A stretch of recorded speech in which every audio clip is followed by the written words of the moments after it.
qui devait venir à notre colloque Écologie de la création en novembre, mais il avait une conférence le même jour, donc il a maintenu sa parole, il est venu à Montpellier, je le remercie beaucoup, puisque nos étudiants, en master et en doctorat particulièrement, et en licence également, ont déjà travaillé et réfléchi, disons, autour des questions qu'ils posent dans cet essai. En particulier, la question autour de l'appropriation du vivant de la part des technosciences. Je vais vous présenter quand même Miguel Benassayag, qui est philosophe, psychanalyste, d'origine argentine, mais il écrit beaucoup d'essais, en particulier aux éditions de la Découverte. Je voudrais citer en particulier La fragilité, Fabriquer le vivant, Organisme et artefacts. Et il a chanté encore un essai avec l'éthologue Giuseppe Longo. Il anime des collectifs de travail, des véritables laboratoires d'idées, on pourrait dire, de recherche, comme Malgré tout, le collectif Malgré tout. Il n'a jamais, on pourrait dire, séparé l'activité de réflexion de l'activité militante. Et ce que j'aime beaucoup dans son travail, qui est un modèle, on pourrait dire, pour un chercheur, pour un jeune chercheur, c'est que la philosophie ou la recherche théorique est une philosophie de l'agir, une philosophie qui veut avoir un impact dans le réel. Et c'est une grande leçon qu'il nous donne par son exemple, on pourrait dire, et par sa transversalité également.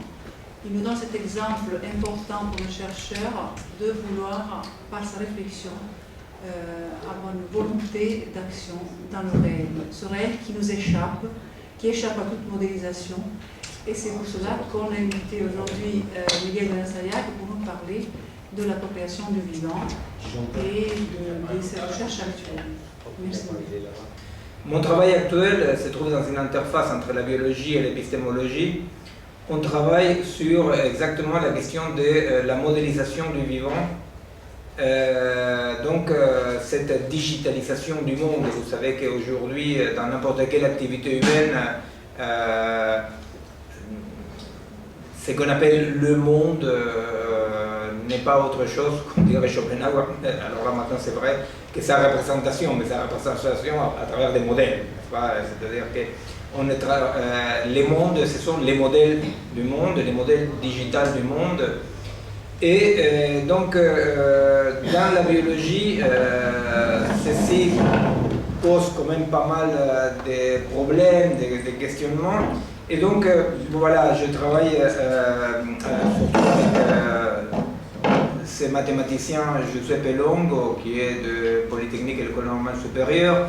Pour vous donner une idée aussi, on articule notre travail avec Jean-Michel Besnier, des philosophes qui travaillent sur l'homme augmenté, vous voyez, parce que nos préoccupations sont des préoccupations par rapport à un monde dans lequel on peut dire qu'on est passé absolument vers un tout quantitatif. C'est-à-dire, dans notre monde, il y a une préoccupation, dans notre monde actuel, il y a une préoccupation qui est une préoccupation que nous présentons comme épocale. Qu'est-ce qu'on veut entendre, qu'est-ce qu'on dit, qu'est-ce qu'on veut dire par épocale? On veut dire qu'il y a une préoccupation socle qui se décline sous des formes très différentes, mais que la préoccupation, elle est la même. Cette préoccupation historique, épocale, centrale, aujourd'hui est bien entendu une sorte de nominalisme ravageur, une problématique de dispersion, une problématique du tout quantitatif, dans lesquelles on n'arrive plus du tout à penser, que ce soit dans la biologie moléculaire, dans la macroéconomie, dans la vie personnelle, dans l'urbanisme, enfin comme ça partout, dans la pédagogie, dans l'art bien entendu, on n'arrive pas à penser quoi que ce soit dans des termes qui ne soient pas des termes bottom-up, c'est-à-dire des parties vers le haut.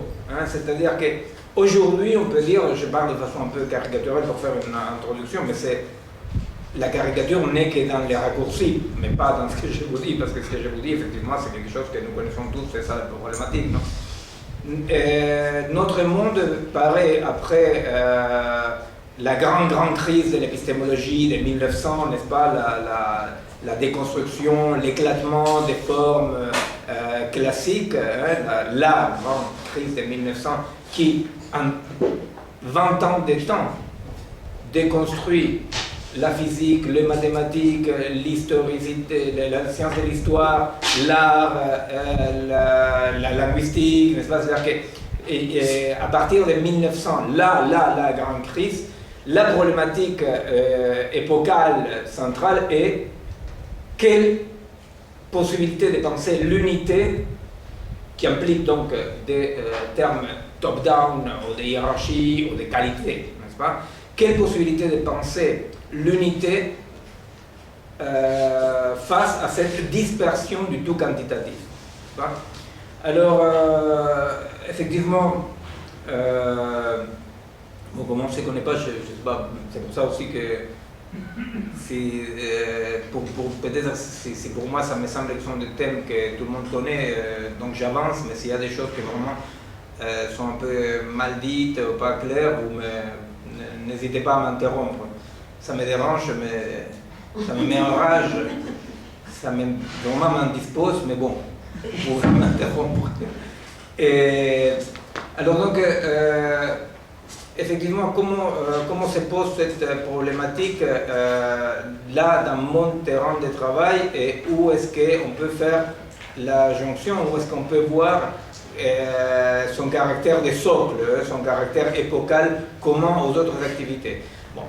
Dans le travail en biologie, surtout la biologie moléculaire, bien entendu, que c'est la biologie dominante, c'est le discours biologique dominant, effectivement, l'hypothèse centrale, c'est qu'il y a des particules, il y a des parties qui s'agencent pour former des agrégats.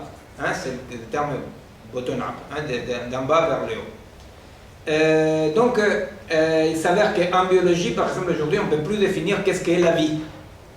Il y a des mécanismes propres au vivant, il y a des éléments propres à ce qu'on appelle la vie, mais la vie est simplement au mieux, dans cette théorie un peu bâtarde de l'hypothèse émergentiste, au mieux, c'est une propriété émergente d'un système complexe multi-agent. Vous voyez, au mieux. Au mieux. Sinon, il n'y a même pas à tenir compte d'un principe d'organicité quelconque. Alors, donc, ceci fait que, effectivement, l'hypothèse qui vient tout de suite et sur laquelle travaille la biologie moléculaire, vous savez, c'est les grands axes de notre époque, qui est les nanotechnologies, la biologie moléculaire, l'information, n'est-ce pas? C'est-à-dire que l'hypothèse sur laquelle on travaille est une hypothèse qui dit il faut améliorer et modifier les vivants. Il faut l'articuler avec les nouveaux possibles de la technique. Et donc, si nous devons essayer de voir un petit regard perspective par rapport à, mais quelle est la conception implicite, jamais dite, mais implicite de la vie, du vivant, mais aussi de la culture, de la pédagogie, de l'éducation, etc. Bon, la vision est tout bêtement celle d'un ensemble d'agrégats modulaires, vous voyez. Pour vous dire un tout petit peu les référents fantastiques et prémonitoires, largement prémonitoires, c'est le roman de 1905 de Musil, L'homme sans qualité. Vous voyez, l'homme sans qualité est cet homme qui est une surface lisse sur laquelle on colle des qualités, on décolle des qualités. Et il y a un chapitre très important dans le roman de Musil qui s'appelle L'homme sans qualité, ce sont des qualités sans homme. Bon. Cette description des qualités sans un tout est effectivement la grille d'analyse, le regard aujourd'hui sous-jacent à toute pratique scientifique ou pas, technologique ou pas, économique ou pas, sociale, etc. Qui est l'idée donc de que ce que nous avons face à nous, que ce soit un homme, une souris, une ville, un élève, peu importe, non? chaque étang, pour dire comme ça, chaque étang est défini par une certaine quantité de modules réunis entre eux et que ça fonctionne ou ça ne fonctionne pas, ou que ça peut s'améliorer. Et alors c'est la problématique effectivement actuelle. La problématique actuelle, c'est la technologie nous propose la possibilité de modéliser le vivant, et à partir de cette modélisation-là, la possibilité de, entre guillemets, moi je mets les guillemets en tout cas, l'améliorer à travers l'articulation des modules augmentatifs. Hein, c'est l'homme augmenté, les boutons de Jean-Michel Besnier, hein, c'est-à-dire l'idée de l'augmentation du vivant en vue de quoi? En vue de sa performance. Et ce qui n'est jamais dit, mais alors là, jamais dit parce que c'est le tabou total, c'est cette performance, cette amélioration, elle est mesurée à quelle grille? Vous voyez? Alors, effectivement, si moi je dis, bon voilà, aujourd'hui, Hitachi, il a produit un robot avec un capteur extra-crânien, c'est-à-dire qu'il n'est pas intrusif, vous voyez, qui fait que vous imaginez, et ils disent vous pensez, moi je sais pas, bon, enfin, peu importe, non, c'est un problème là. Et vous imaginez par exemple que vous allez prendre cet stylo et vous imaginez ça, si le capteur il est bien mis à la zone cérébrale qui va imaginer l'action, vous savez, le cerveau toujours imagine l'action avant de l'accomplir, n'est-ce pas? Comme ça, c'est... Et effectivement, les bras va prendre les bras articulés du robot va prendre les stylos. Bon, alors, et ça, c'est en plus une technologie archi compliquée dans le sens effectivement de la digitalisation, etc., la possibilité de cartographier très très finement le cerveau, etc. Mais figurez-vous que ça se base juste sur des capteurs d'hémoglobine. Parce que pour activer le neurone, donc il y a le sang qui arrive, vous voyez, donc quand on voit des choses comme ça, on dit la technologie permet de marcher aux paralytiques, d'entendre les sourds, de voir les aveugles. Vous aurez reconnu donc les Christ, n'est-ce pas? C'est-à-dire les mecs, et voilà. Et effectivement, dans les débats, dans les rencontres avec des collègues scientifiques, mais absolument scientifiques, c'est absolument pas des gens un peu bizarres, aujourd'hui pour aujourd'hui, dans l'orientation de la recherche, l'idée est, vous avez entendu parler, c'est Toubib qui travaille dans la modélisation de l'ADN, hein, et qui dit, bah, on va vaincre la mort. On va vaincre la mort. C'est l'idée, effectivement, qu'on va vivre 400 ans, 500 ans, 1000 ans, je ne sais pas quoi. Mon travail est un travail beaucoup moins sexy, si vous voulez, parce que nous travaillons sur les mécanismes de régulation et autorégulation indispensables au vivant.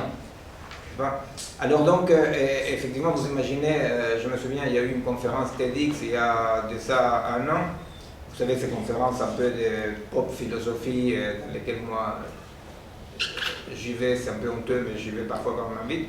Et alors, il y avait une série de chercheurs, il y avait un collègue qui travaillait sur les nanos, alors voilà, les nanos allaient permettre, etc. Et l'autre sur les cellules souches, alors les cellules souches encore plus, parce que vous imaginez, c'est-à-dire vous avez un problème cardiaque, une cellule souche, l'autre qui travaillait sur la robotique, alors tous ces robots, etc.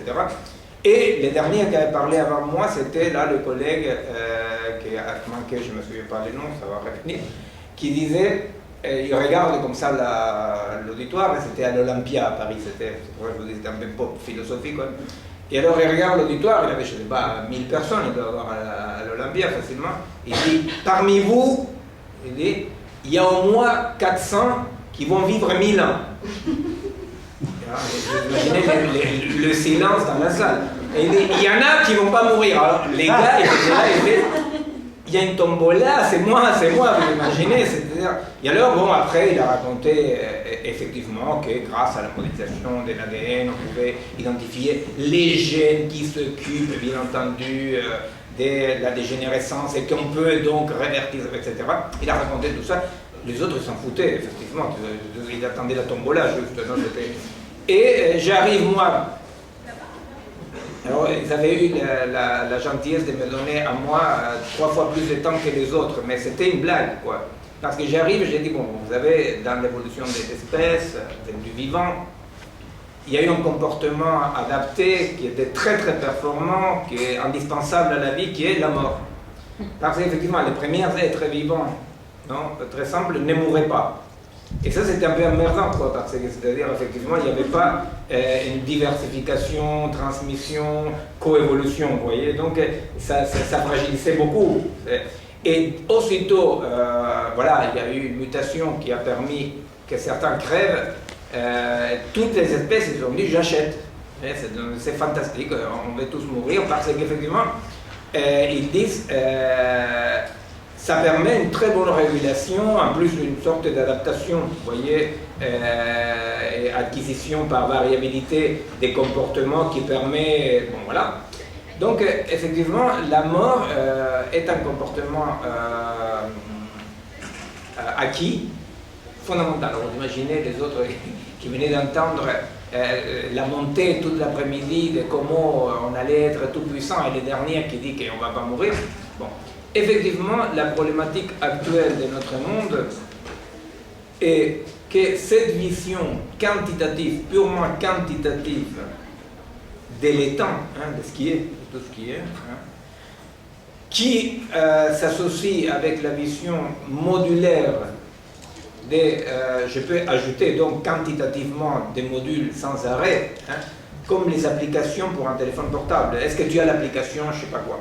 Alors, ah non, voilà, il faut avoir l'application je ne sais pas quoi et l'application je ne sais pas quoi, voilà. Et alors, nous-mêmes, effectivement, dans cette hybridation du vivant avec l'artefact, on est en train de vivre, et voilà le point, nous sommes en train de vivre un moment très important pour la vie sur la Terre, qui est un moment de mutation accélérée par une hybridation massive du vivant avec l'artefactuel. Vous voyez?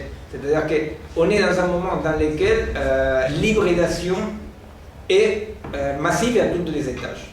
Non? Alors, c'est vrai que d'un point de vue anthropologique, on parlait depuis quelque temps, c'est-à-dire cette idée de que l'homme, de par son activité, a modifié tellement le monde qu'on parlait des anthropocènes. Vous savez, les anthropocènes, comme on dit, les grandes étapes géologiques. Mais chaque étape géologique durait des milliards d'années. Vous voyez, c'est-à-dire, c'était des modifications, des transformations, des mutations, des disparitions des espèces, des adaptations. Bon. Là, l'anthropocène, c'est une forme de nommer cette modification que l'homme commence à la révolution industrielle, dans laquelle effectivement l'action de l'homme modifie les milieux et modifie l'homme, effectivement, de façon irréversible, mais que dès la révolution industrielle jusqu'aux années 50, on peut dire, montait en force, et aux années 50, avec la digitalisation du monde et la possibilité d'agir, aux années 50, il faut savoir, et 53, c'est Watson et Crick avec l'ADN, n'est-ce pas? C'est-à-dire que petit à petit, les territoires de l'homme, les territoires comme ça, du biologique interne, qui n'avaient pas été touchés, deviennent touchables. C'est compréhensible ça, non? C'est-à-dire que l'homme, il a tout changé autour de lui, mais disons qu'il n'avait pas, bien qu'effectivement la coévolution fait que dans la production sociale du monde, l'homme s'est produit lui-même. Alors, il y a une modification, il y a en permanence une modification. Mais à partir de cette nouvelle possibilité d'une évolution dirigée, vous voyez, une évolution dirigée, polarisée, il y a un changement radical qui fait que tout à coup l'homme peut se modifier lui-même, d'après des critères qui sont des critères, bon voilà, toujours pareil, d'efficacité, de performance, etc. Et bon, nous travaillons là-dessus. Nous travaillons sur les problèmes de la modélisation, d'un point de vue mathématique. On travaille sur, bon, voilà, sur des recherches, pour le dire comme ça en 2 mots, après je ne sais pas si vous voulez on revient là-dessus, parce que le problème c'est, je vais présenter la chose sans aller trop loin d'un côté à l'autre, et après on revient avec les questions, n'est-ce pas? Mais disons que, effectivement, nous travaillons en essayant de montrer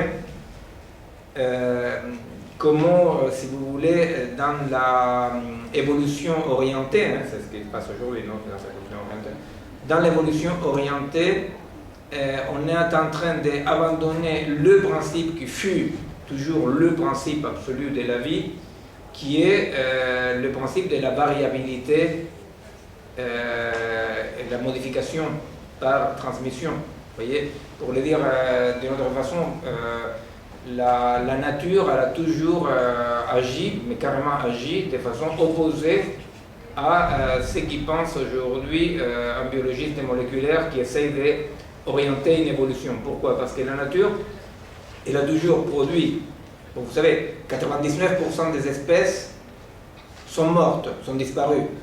99% de nos cellules meurent. 99%, vous voyez, c'est-à-dire que la nature, elle n'est pas économe, au contraire. C'est-à-dire que la méthode de la nature dans cette variabilité, probabilité, ce n'est pas, comme on dirait, géodésique dans un espace de phase. Vous voyez, c'est-à-dire que la nature ne se comporte pas comme une molécule physique dans un espace de phase. La nature explore tous les possibles et va modifier cet espace-là. Alors, c'est là où, voilà, c'est dans cette problématique-là, dans ces champs-là que nous travaillons, pour essayer de comprendre quels sont les effets de cette vision physicaliste du monde. C'est-à-dire quoi physicaliste? Ça veut dire que je vais considérer qu'un être vivant, un organisme vivant, est un ensemble de molécules, donc que les lois qui expliquent son fonctionnement peuvent être compliquées, peuvent être complexes, tout ce que vous voulez, mais que finalement, ce sont des lois de la physique. Vous voyez, c'est pour ça que le réductionnisme, dans les jargons scientifiques, le réductionnisme actuel, on l'appelle physicaliste parce qu'il dit il n'y a que les lois de la physique. Il n'y a que les lois de la physique. Bon, voilà. Alors, par rapport à ça, effectivement, notre travail, par exemple, vise à comprendre les modes d'hybridation. Les modes d'hybridation, artefacts vivants, artefacts humains. Alors, ce que j'ai pensé, c'était d'abord donner quelques exemples et après parler de qu'est-ce qu'est l'hybridation dans le devenir de l'évolution des espèces. Voilà. Personne s'oppose. Je vous donne des modèles, des cas d'hybridation. Dans la vision naïve, un peu bête, on pense que la technologie est quelque chose qui offre à l'homme des possibles qui améliorent sa vie, mais que l'homme continue, lui, à être égal à lui-même malgré les artefacts qu'il utilise. Vous comprenez? C'est-à-dire que nous sommes les mêmes depuis Pithecanthropus, non? Au sapiens sapiens, disons, nous sommes les mêmes, mais simplement, qu'est-ce qu'il y a, c'est que maintenant on a une voiture, on va plus vite, maintenant on peut téléphoner, vous voyez, c'est-à-dire que donc l'homme est le même, il y a l'homme et l'artefact, et l'homme utilise les artefacts. Bon. Effectivement, cette vision est la vision de tout le monde, disons, des sens communs, mais malheureusement, est la vision aussi des financiers qui donnent des sous pour la recherche, n'est-ce pas, et qui pensent en termes d'augmentation des possibles, est une vision absolument aberrante. Alors, je vous donne quelques exemples comme ça, hein, c'est-à-dire, dans l'évolution des espèces, un exemple que j'ai choisi pour un bouquin que je viens de finir sur le cerveau, il y a des études très intéressantes faites par un anthropologue français qui a sorti un bouquin en France là-dessus, sur la coévolution chien-homme. Non? Alors, dans la coévolution, ce qui se passe, c'est que deux espèces qui interagissent, à vrai dire, ces deux espèces-là vont connaître des mécanismes physiologiques très profonds de mutation qui font que, par exemple, une espèce délègue une fonction à l'autre et adopte une fonction de l'autre. Vous comprenez? Alors, dans les cas, par exemple, de la coévolution chien-homme, l'ancêtre du loup et du chien, une partie de cet ancêtre-là, Canidae, je ne sais pas quoi, développe des comportements non agressifs envers les hommes. Ces groupes-là de canidés qui développent des comportements non agressifs envers l'homme bénéficient de ces comportements-là parce que les hommes, ils sont toujours produits des déchets. Donc, effectivement, ils pouvaient bouffer plus que les autres, plus régulièrement, et à la fois, ils étaient protégés des autres.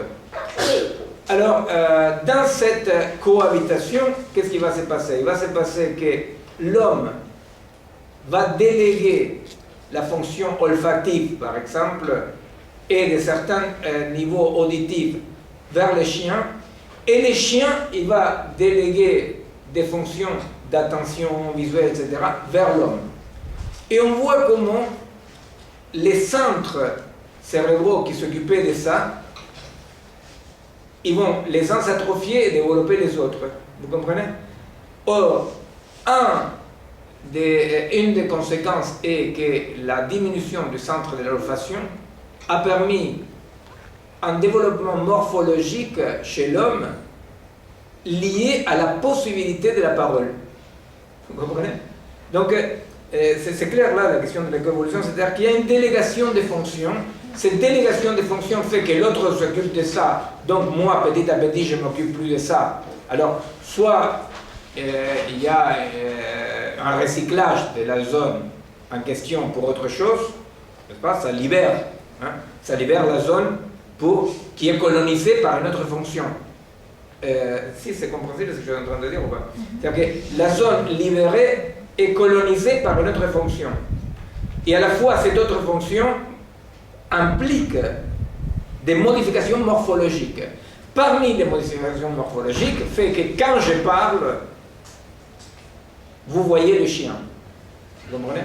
Pourquoi? Parce qu'effectivement, il y a dans la coévolution quelque chose qui fait que, effectivement, sans cette coévolution avec les chiens, moi je ne pourrais pas parler, et vous non plus, il n'y a aucune exclusivité dans l'affaire.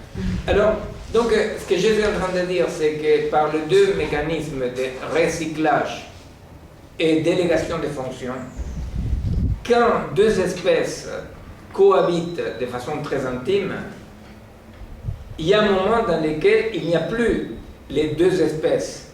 Il y a un moment dans lequel, effectivement, d'un point de vue de la taxinomie, je vois qu'il y a un chien et qu'il y a un homme, mais d'un point de vue de l'évolution, il y a eu un mélange, un passage des fonctions de l'un à l'autre, qui fait que quand je vois les chiens d'aujourd'hui et l'homme d'aujourd'hui, les chiens ne pourraient pas exister sans l'homme, et l'homme ne pourrait pas exister sans les chiens. Vous comprenez? C'est-à-dire qu'il n'y a plus d'homme et chien.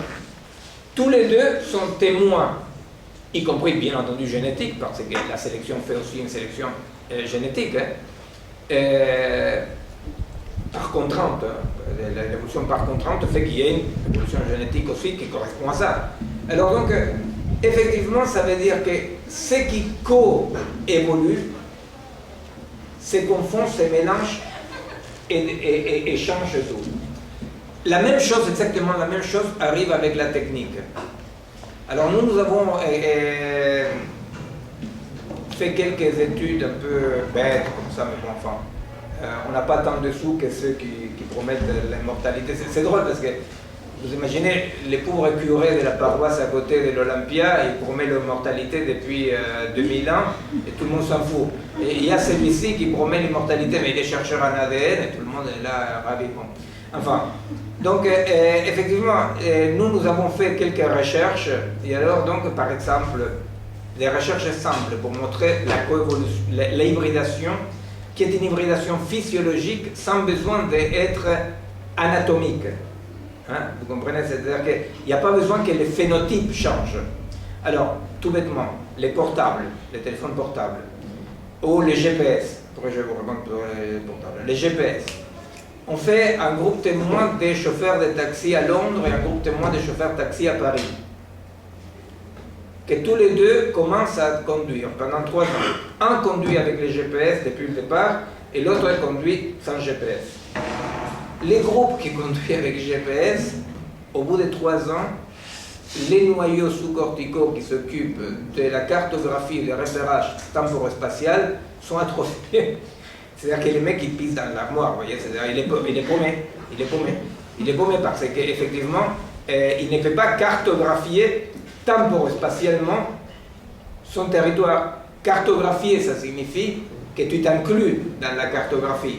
Vous voyez, pas tous les mammifères peuvent s'inclure. Le rat, par exemple, s'inclut, les chiens s'incluent. Donc, c'est compliqué, c'est une fonction très complexe, très délicate. C'est-à-dire que je cartographie et je m'inclus dans cette cartographie. Hein? C'est-à-dire la possibilité donc de ne pas avoir besoin de passer par moi pour mesurer une distance, par exemple. Ou être dyslexique, quoi. C'est-à-dire la vérité, c'est que ce qui est arrivé aux chauffeurs de taxi GPS, c'est qu'ils développaient une sorte de dyslexie artificielle, quoi. Pourquoi? Parce qu'effectivement, le cerveau et le corps tout entier, mais bon, là on parle sur le cerveau. Le cerveau, il fonctionne dans ce qu'on pourrait appeler, à vraiment dire, une sculpture permanente neuronale. C'est-à-dire que si je dois me repérer temporo-spatialement dans un lieu, pour pouvoir le faire, je développe des mécanismes très complexes qui ont à voir avec les fameuses horloges biologiques, avec des sensations proprioceptives. Hein, c'est-à-dire parce que comme les corps se sentent dans un lieu ou l'autre, vous voyez, quand parfois ça vous arrive de dire « j'ai senti que je me gourais de chemin ». Et oui, parce qu'effectivement, il y a des capteurs qui ne sont pas des capteurs qui ont besoin de passer par la conscience pour pouvoir se repérer. Hein? Même au contraire, la plupart des capteurs sont non conscients et arrivent à un moment donné à la conscience. Bon, tout ça,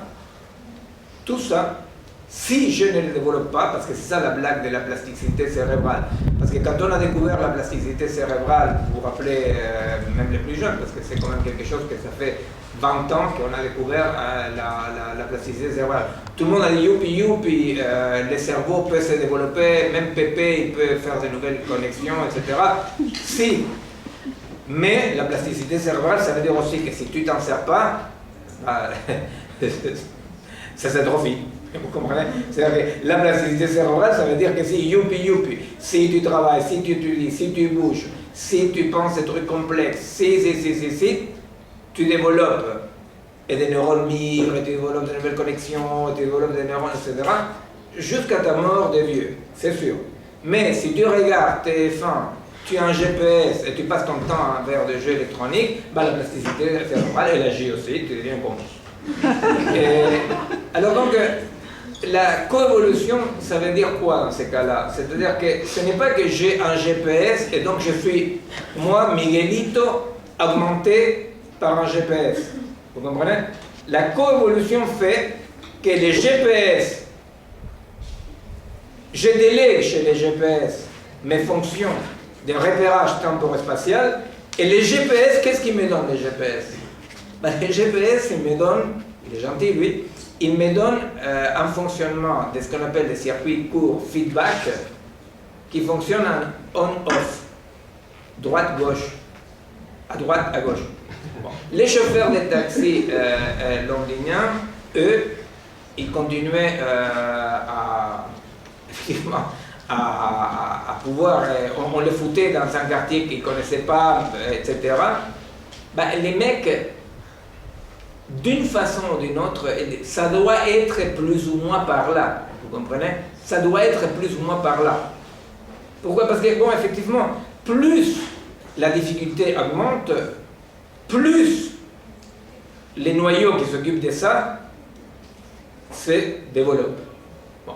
Alors, vous comprenez, la coévolution fait que l'illusion de la science-fiction, vous savez, dans les films de science-fiction, la machine va conquérir l'homme, je sais pas quoi, et un jour, un beau mec à moitié à poil, une belle fille, casse la machine. Bon. Ça, oui, s'ils avaient vécu dans un frigo, ceux-là. Parce que s'ils sont des humains comme les autres, ben, ils sont hybridés. Vous comprenez? Donc, il n'y a pas de bonhomme qui va casser la machine.